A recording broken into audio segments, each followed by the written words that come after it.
Bom dia, hoje iremos falar sobre o reino protista. O reino protista está presente no domínio dos eucariontes. Eles podem ser tanto algas como protozoários, podem viver tanto em ambientes terrestres como ambientes aquáticos e também dentro de outros seres vivos. Irei falar agora um pouco sobre os protozoários. Os protozoários são seres unicelulares, ou seja, só tem uma célula para fazer todas as funções.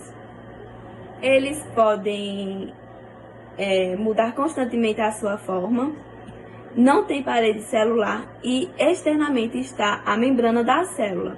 Pode ter também capas proteicas ou carapaças. A locomoção é através de estruturas especializadas, podem ser ou pseudopodes, ou flagelos ou pelocílios. E a sua alimentação normalmente são heterotróficos, ou seja, não produzem seu próprio alimento. Geralmente eles capturam alimento por fagocitose. Como é isso? Então, englobando partículas sólidas com os pseudopodes. Há também por pinocitose, que capta macromoléculas dissolvidas no meio, e também a simples difusão, que é quando absorvem substâncias dissolvidas no meio. Tem também os autótrofos. Os autótrofos realizam fotossíntese. A questão da reprodução. A reprodução pode ser assexuada, normalmente eles são de reprodução assexuada, e pode ser por cisparidade. Como é por cisparidade? Então, por cisparidade ocorre quando a célula divide-se ao meio, originando outras duas células. Também pode ocorrer por brotamento. Por brotamento ocorre quando a célula mãe divide-se ao meio, produzindo mais duas células filhas. Também pode ocorrer por divisão múltipla. Como é essa divisão múltipla? Então, a célula vai produzindo meiose, que vai originando núcleos, e assim vai originando vários núcleos, e assim vai dividindo-se em células pequenas.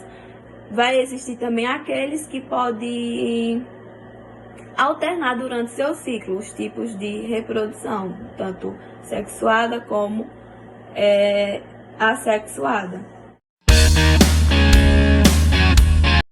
Hoje eu vou estar falando sobre protozoário e doenças. As doenças causadas pelos protozoários são chamadas de protozoáses e são organismos unicelulares e também ficam alojados em animais, como também nos humanos, causando doenças em ambos. E são seres eucariontes possuindo apenas uma única célula, um único núcleo. Está falando agora sobre a doença chamada leishmaniose. Ela não ataca somente os humanos, como também ataca os cachorros. E nela há duas formas da doença, que é a tegumentar e a visceral. A tegumentar, ela ataca a mucosa, que será mais direcionada à pele humana, ou então a pele dos cachorros, e tem a visceral, que ela é mais grave, que ela ataca os órgãos internos. E a leishmaniose, ela é causada por um protozoário chamado Leishmania. E a forma de prevenção é eliminar o mosquito, e esse mosquito é chamado como mosquito birigui ou mosquito palha, que é uma fêmea que vai nos cachorros e pega o protozoário e transmite para os humanos, causando a doença. Agora eu vou estar falando sobre amebíase e giardíase.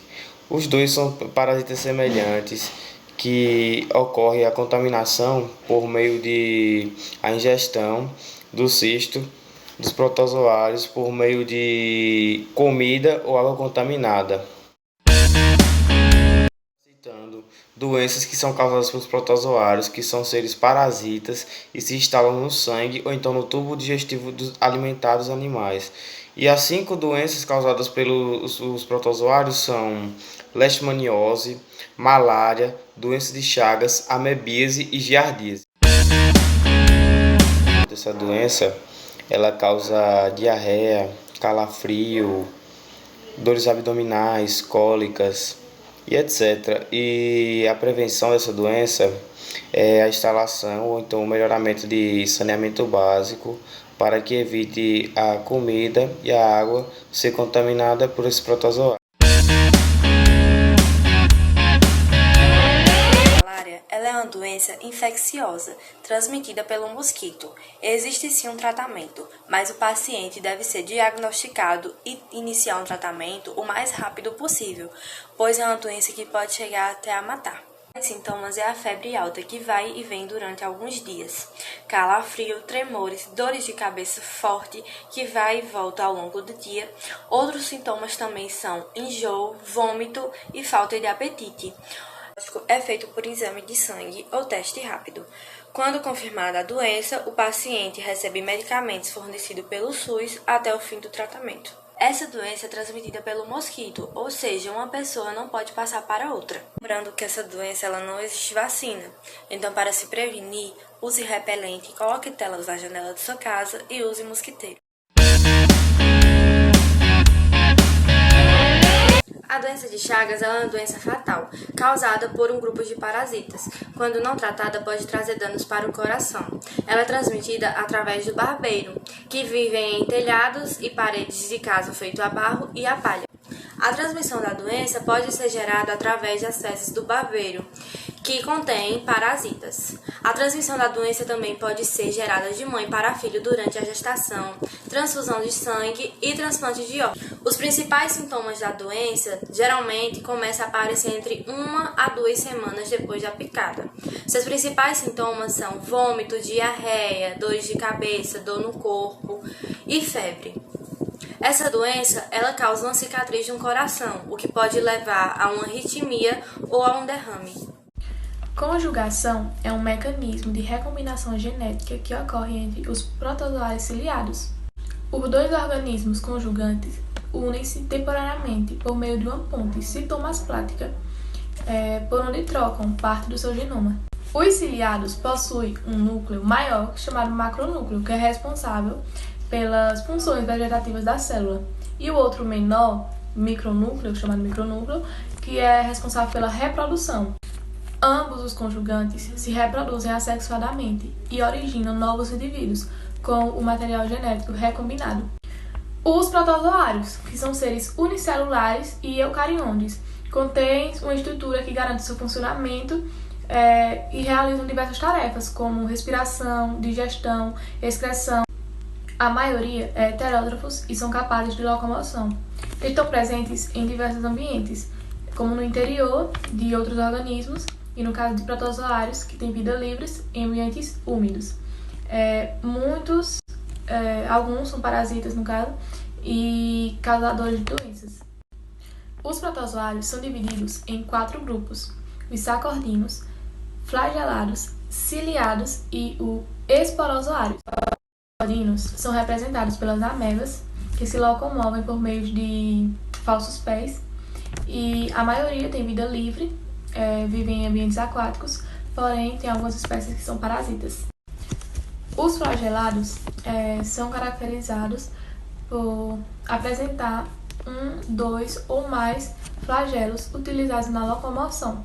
A maioria tem vida livre, vivem nas águas doces, como salgadas, e nos solos úmidos. Os ciliados, eles se locomovem por meio de cílios da superfície celular e ajudam na captura do alimento, e a maioria tem vida livre e de água doce.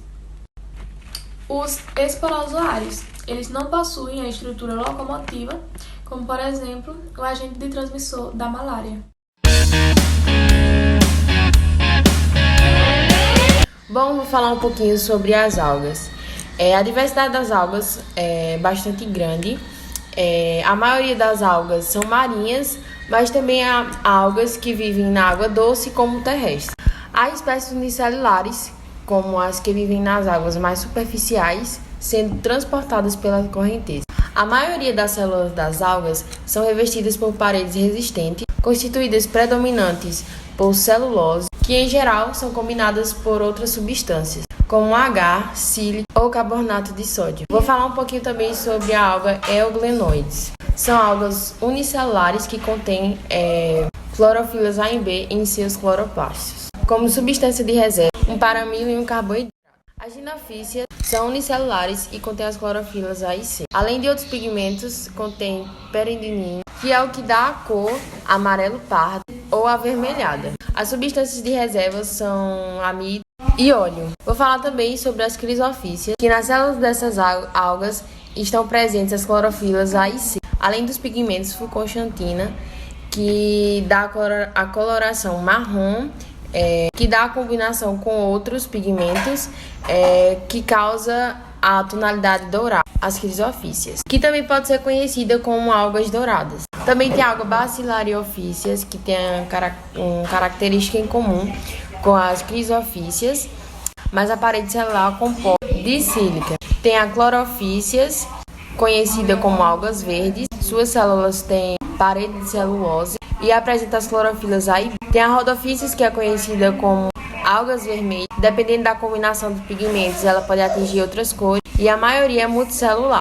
Tem as feofíceas, chamada também de algas pardas e marrom. Apresentam clorofilas A e C e são multicelulares.